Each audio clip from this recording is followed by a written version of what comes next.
Hi guys, কেমন আছো তোমরা সবাই? আশা করি সবাই ভালোই আছো। আজকে আমরা চলে এসেছি ওয়ান্ডারল্যান্ড পার্কে, চন্দননগরে, যেটি কেএমডিএ পার্ক নামেও পরিচিত। আমরা সকালবেলা সকাল সকাল ঘুম থেকে উঠে স্নান টান করে আমরা বেরিয়ে পড়েছি চন্দননগর ওয়ান্ডারল্যান্ড পার্কের উদ্দেশ্যে। আমরা এই বাসে উঠে পড়েছি, বাসে সবাই রয়েছে, আমাদের যারা পিকনিক টিম তারা সবাই আছে, এখানে রঘুদাও আছে দেখতে পাচ্ছ। সবাই আমরা আনন্দ করতে করতে বাসে আমরা চলে এসেছি।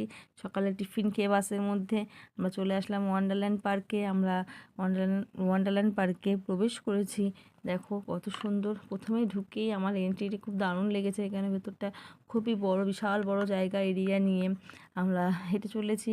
আমাদের যেখানে পিকনিক স্পট করা আছে আমরা সেখানে যাচ্ছি।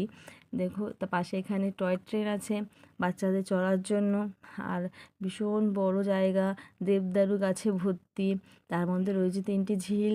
আমরা যে পিকনিক স্পটটি বুক করেছি তার পাশেই রয়েছে এই ঝিলটি, তার মধ্যে বোটিং হচ্ছে। ভীষণ সুন্দর ভিউ, এত সুন্দর ভিউ, খুব ভালো লেগেছে। আমরা ভাবতে পারিনি যে পার্কটি এত সুন্দর হবে। আমরা আড্ডা মেরে নিলাম, তারপরে চলে আসলাম। আমরা ঘুরছিলাম, ঘুরতে ঘুরতে একটি মকটেল কাউন্টার দেখা পড়েছে, আমার ছেলের চোখে দেখতে পেয়েছে।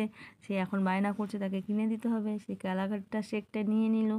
আর তার মাঝেই আমরা কিছু কিছু ফটোশ্যুট করে নিলাম। টোজো ভীষণই বিরক্ত করছিল, যেহেতু ওখানে একটি মেলার মতো বসেছে, তা ও বলছে আমি জাম্পিং করব। তা জাম্পিং করে বাবু তো হাঁপিয়ে গেছেন।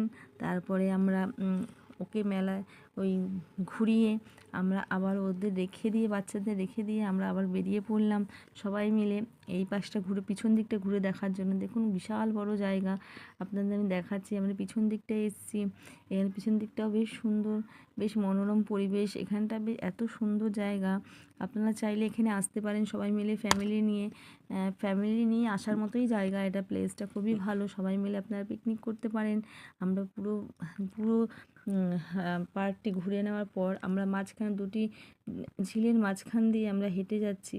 দেখুন মাঝখানটাও কত সুন্দর সুন্দর সুন্দর সাইড করে গাছ লাগানো আছে মাঝখানে। তারও মাঝে মধ্যে আমরা আবার ফটো তুলে নিয়েছি, কিছুগুলো স্টিল ফটো তুললাম আমরা। তারপরে আমরা হাঁটতে হাঁটতে যাচ্ছি, বেশ ঘুরতে ভালোই লাগছে। তারপরে খাবার আগে, মধ্যাহ্নভোজের আগে আমরা ভাবলাম একটু বোটিং করে নিই, যেহেতু একটু রোদটা কমে গেছিলো, তাই আমরা আবার বোটিং করতে নেমে পড়লাম। বোটিং করতে এসে জীবনে একটি আরও বড় অভিজ্ঞতা হলো, আমরা কেউই ভালো মতো বোটিং করতে পারছিলাম না। কেউ আমরা ডান দিকে যেতে বলছে, তো আমরা বাঁ দিকে যাচ্ছি।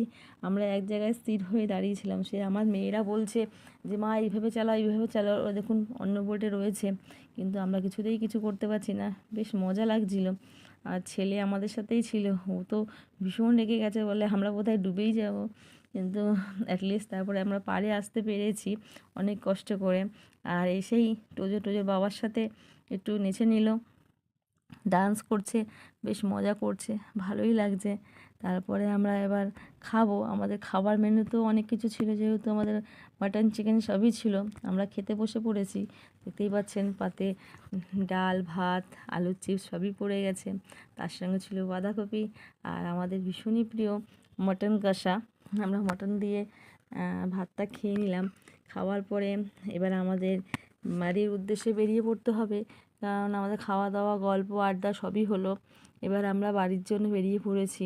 আমরা এবার বেরোনোর পথে, আর জায়গাটা আমাদের ভীষণই ভালো লেগেছে, সব বাচ্চারাও খুব এনজয় করেছে। আর এই দেখুন মেলাটা এখানে বসেছে। আমি ফার্স্টেই আপনারা দেখেছিলাম টোজো জাম্পিং করছিল। এবার দেখুন বিকেল প্রায়, সূর্য অস্ত যাচ্ছে, বিকেল হয়ে গেছে। আমাদের বেশ এই পেয়ারা গাছের ফাঁক দিয়ে দেখুন সূর্যটা যে অস্ত যাচ্ছে, কত সুন্দর লাগছে, কত ভীষণ ভালো লাগছে দেখতে। আজকের দিনটি আমরা এইভাবে এনজয় করতে পারবো আমি ভাবতেও পারিনি। বেশ ভালো এনজয় করলাম আজকে, সব কিছুই খুব ভালোভাবেই কাটলো আমাদের দিনটি। আজকে এই পর্যন্ত, আবার পরে ফিরে আসবো অন্য কোনো ব্লগ নিয়ে। আপনারা আমার সাথে থাকবেন সব সময় এইভাবেই, এবং আমাকে সাপোর্ট করবেন। টাটা।